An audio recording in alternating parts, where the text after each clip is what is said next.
and the Le Beige palette. I love the mascara. Some of you have asked about this color. You can't get it anymore, but it's the Azure Chanel fingernail polish. This is what their little fingernail polishes look like. Don't freak out when you get them. You have to take this little piece off so you can actually, that's all for looks. But they are pretty. Oh, also I got this. This is from Italo. It looks like Italy, only it has an O on the end instead of a Y. It's Italo jewelry. None of this is real. These are white sapphires. Well, they're real white sapphires, and it's real sterling silver.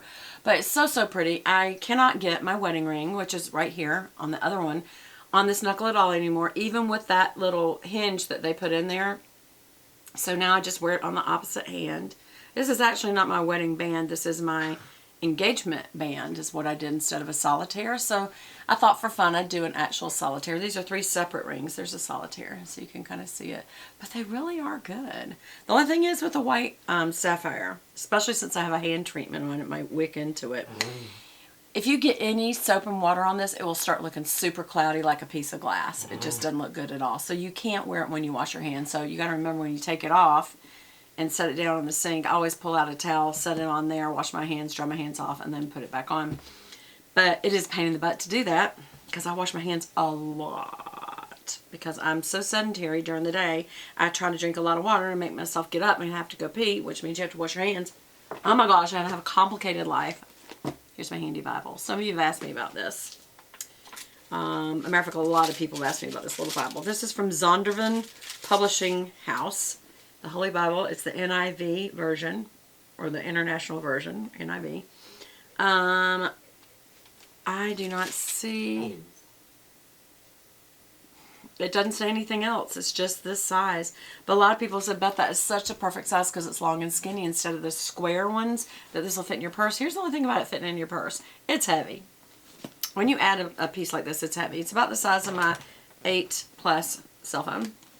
But you can see the size. It's a little bigger.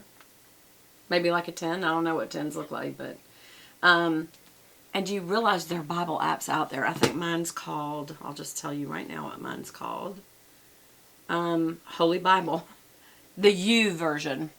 Like U-Y-O-U version. And that's the Bible that I use online. And it has all kinds of translations. It's got some study help, some reading plans, stuff like that. So having that right there in your phone is easier than carrying around a Bible. It really is. Anyway, I love you guys so much. I have no idea how close we are to being through with this particular part. How close are we? Oh, we just ran over. I don't know if I'll use this last piece or not. Maybe I should. Hey, why don't we just do a quick little Bible reading? Why not? That is so good. Y'all, I'm just loving my coffee today. Okay. My nose has got my nose has got the fuzzies today. I've got so many brush. There's like 1, 2, 3, 4 brush things like this. One's huge. 2 of them are little. Oh my gosh. I don't need to buy anything else. I say that every time that I go buy something. Oh, when I was talking to y'all about the other mascara from Chanel, the Le Volume Revolution de Chanel. Number 10, which is noir, which is black. And this is the one with the printed, the 4D printed wand. And that's what it looks like. But it's not waterproof. And I don't know it's the same formula I like. So there you have it. Oh, and also, this is the other thing I was trying to tell y'all the other day. The Benefit Gimme Brow. I got the little baby size. And the little brush is baby size anyway. Do you see how tiny that is? But it's perfect for setting. It adds like a slight hint of color. And it also sets your brows so that they won't get out of place. So if you have really unruly brows, or if like me, you're trying to make them look a little more unruly, I brush through to get the product on there so that they'll stay straight up. And then I brush a little towards the nose. And see how you see the little hairs more that way? It makes it look a little more natural, and they'll dry that way. And when you get the little sample size, the good thing I do like about having the sample size, you can keep those in your purse. But I keep full size in my purse and mascara and all that anyway, so you know. Again, I'm so sweaty today. It's very humid outside.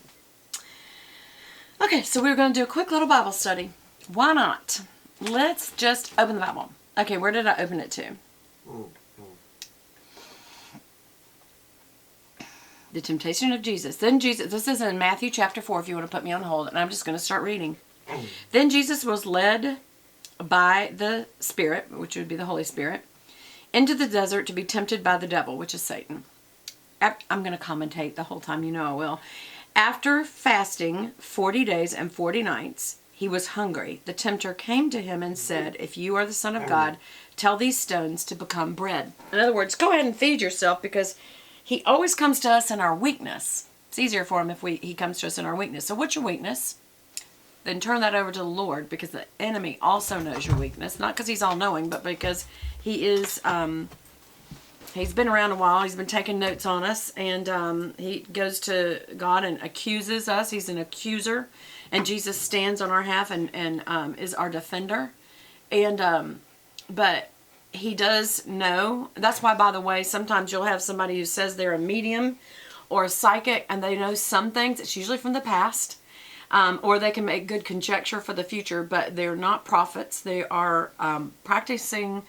Mediums are practicing with witchcraft and sorcery, and they should not, nor should you, partake, because there is a spirit available to them, but it's not godly. It is a fallen angel or a demon.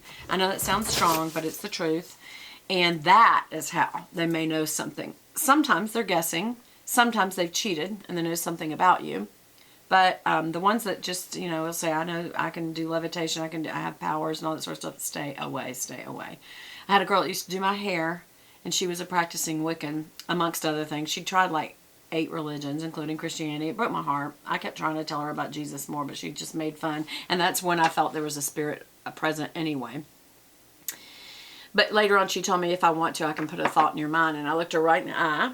And I said, Jesus Christ is my Savior. You cannot have me. And I wasn't looking at her. I was looking at the Spirit in her, speaking to it, not from my own strength, but from the power of the name of Jesus Christ, who is above all angels. He is not an angel. He is above all of them because he is God. He's the Son of God and God by nature. So, all right, so Satan comes to us in our weakness, and he came to Jesus in his weakness. And then Jesus answered, it is written. It is written. That's how he answered, with the Word of God. When you want to know the answers to the problems in your life, you go to the Word of God, because these are God's words. This is just a book, but these are God's words. That's what makes it holy. And if God can spin all the universes into existence, he can make sure that a human being penned exactly what he wanted to be penned for the Bible. People say, well, how do you know they got it right? God can do that. He can work through a person to make sure they got it right. And he can keep it going through all these thousands of years to get it to us. And he always will. He says, my word will never come back void. He said it will never be gone. Okay, so let's just keep going. Sorry about that. All right, Jesus answered, it is written, man does not live on bread alone, but on every word that comes from the mouth of God, which is the Word of God. You need the Word of God more than in your spirit, more than you actually need physical things. Then the devil took him to the holy city and had him stand on the highest point of the temple. And he said, if you're the Son of God, throw yourself down, for it is written. Looky there, he's trying to quote scripture. To the Word of God incarnate. How the audacity. Throw yourself down, for it is written.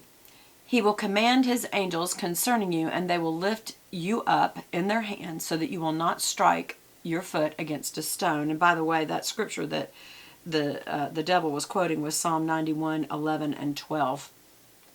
And Jesus answered him, it is also written. He's using scripture with scripture. Do not put the Lord God to the test. What is Jesus saying there? It is written, it is also written.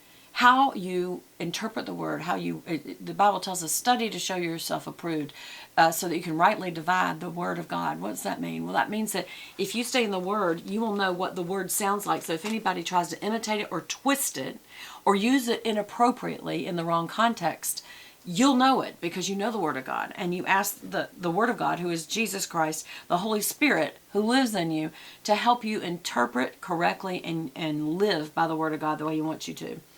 Again, the devil took him to very high mountain and showed him all the kingdoms of the world and their splendor.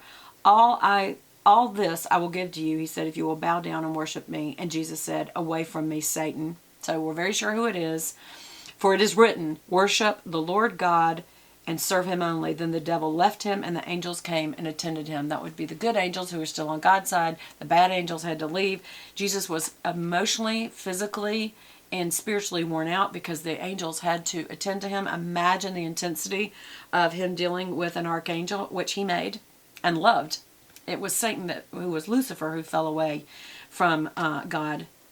He was perfect when God made him, and he got proud of himself, and pride was before the fall. That's why people say that. But because of it, he fell because he wanted to be God. Instead of just being like God in the sense of us pointing towards God and glorifying God, he wanted to actually be God and take over, and that's why God cast him down. Had to break God's heart.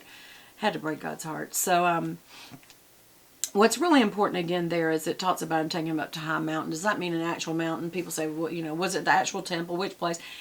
All this could have been in the spirit realm. We don't know. It was certainly physical because he was tempting him in physical ways as well. And the fact that he said,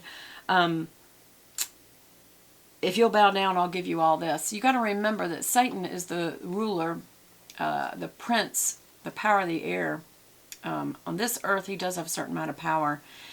But he still never has more power as an angel or anything that's been put under his authority, the flesh. He's still not more powerful than Christ. Christ is the only match for him, and he is certainly a match because he's God. And he has all the power, and that's why we stay on his side, because he loved us enough to die for us, and he is the one that we can turn to, that we can count on. So I hope that helped you. We got makeup, and we got a little Bible study just from opening the Bible and reading and talking about it. See, you don't even have to have an extra study help. You can just open the Word of God, read it and discuss it, and ask the Holy Spirit to help you interpret. I love you guys. Y'all be good and know that I love you. Bye.